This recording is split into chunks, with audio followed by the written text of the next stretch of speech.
Hey everyone, I'm going to do a brief instructional video on how to get to Google Classroom and set that up for your courses. The first time you go there, you'll want to type in classroom.google.com. It's also accessible through the waffle in the chalkboard.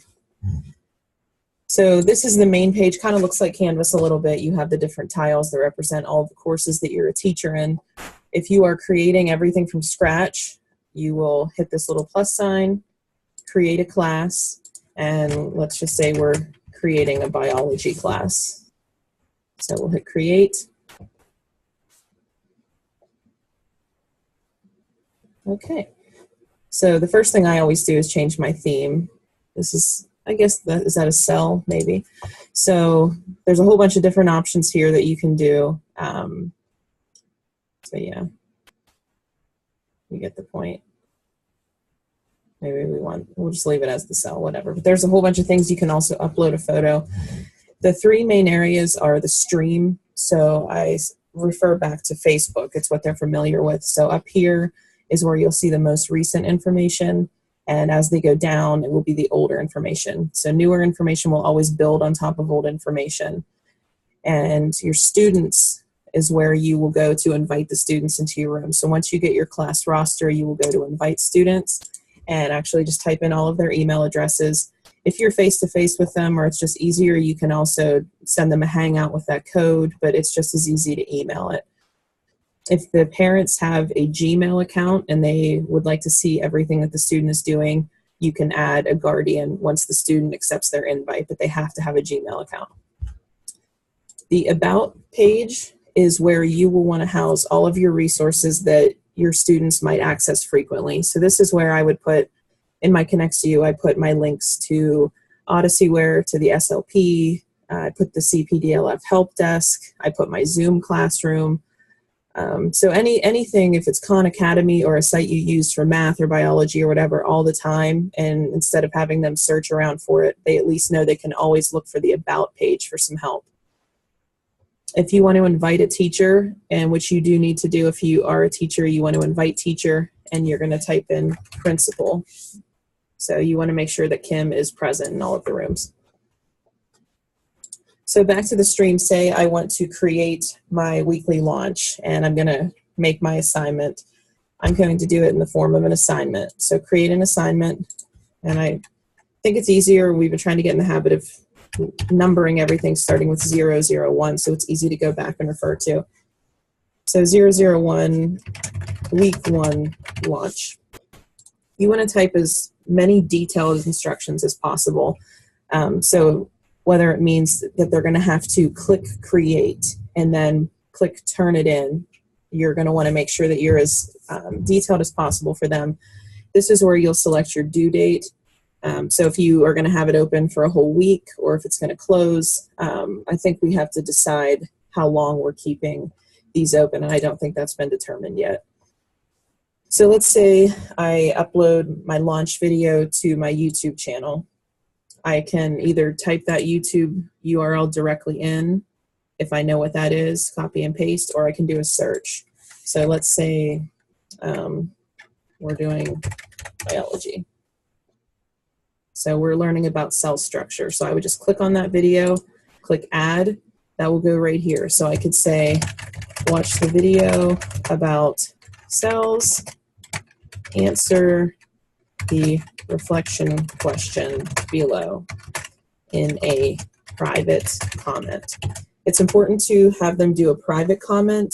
If you would like it to be private, if they hit add a class comment, it is going to give the answer to the entire class. So then people will just start copying and pasting other people's answers. So it's probably best to have it in a private comment unless it's more of a discussion board activity. So then I might type right in here, my reflection question. Okay. I can also, if I don't want to do the reflection question right in there, I can create a Google Doc and then go into my Google Drive and find that document and add it in. So say I want to do that.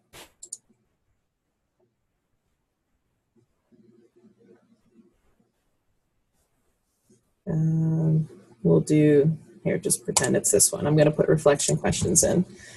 It's very, very, very important that you change this to make a copy for each student. Otherwise, you're going to have 50 kids all editing the same document. And then I can either assign this right away, and that's going to post immediately, or I can schedule in the future. If you're working ahead, trying to get a couple launches done, I could schedule this to launch on Monday. But right now, I'm just going to sign it. You can also have the link, so if it's something like a PDF or anything else you might have saved to your computer, you want to use the attachment button. The Google Drive is for anything that you already have in your drive, obviously the YouTube video, and then this would be a link to a website or a particular document that you have. So I'm going to assign that. This is where it'll tell you, once the students are in your room, you might have 15 not done right away. As they turn it in, you'll see it in the done part. You'll click on these. Let me go back. For a better example, I'll actually go to something that has something to grade. So this is my ConnectsU course. I'm going to scroll down. So I have 3 done right here. So I'm going to click on 3, and let's look at Michael.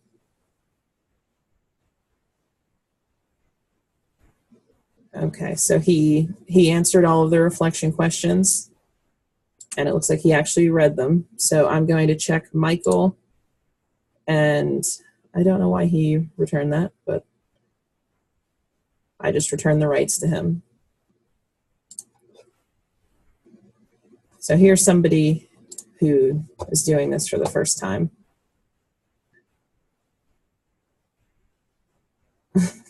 Okay, so here's one that didn't read, but so what I would do if I was going to, I would X out of that.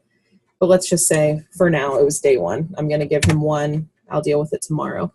That will check his name, and then I want to return it to him. You'll also want to make sure this is originally set to 100 points. You'll want to change that to 1 point just so it's easier to, or I mean, however many points you want it to be worth in your course, but I think it's easier just to do 1. So for my student section, anything that's in boldface are kids that have already accepted. These are kids that have not accepted yet. And I am able to invite their guardian, again, if they have a Google or a Gmail account. One thing I do recommend as a teacher and to tell your students is to turn off the email notifications because it is out of hand. So if you want to go up to the top left corner, you go down to settings, and I've already turned mine off, but you'll want to make sure that you turn this off, so it should be gray. Trying to think if there's anything else. You are able to, this is a little hectic right now, but you are able to move these all around however you want them. And that's about it. If you have any questions, just let me know. This is Chelsea talking, obviously, if you don't know. Let me know if you need anything. All right, thanks.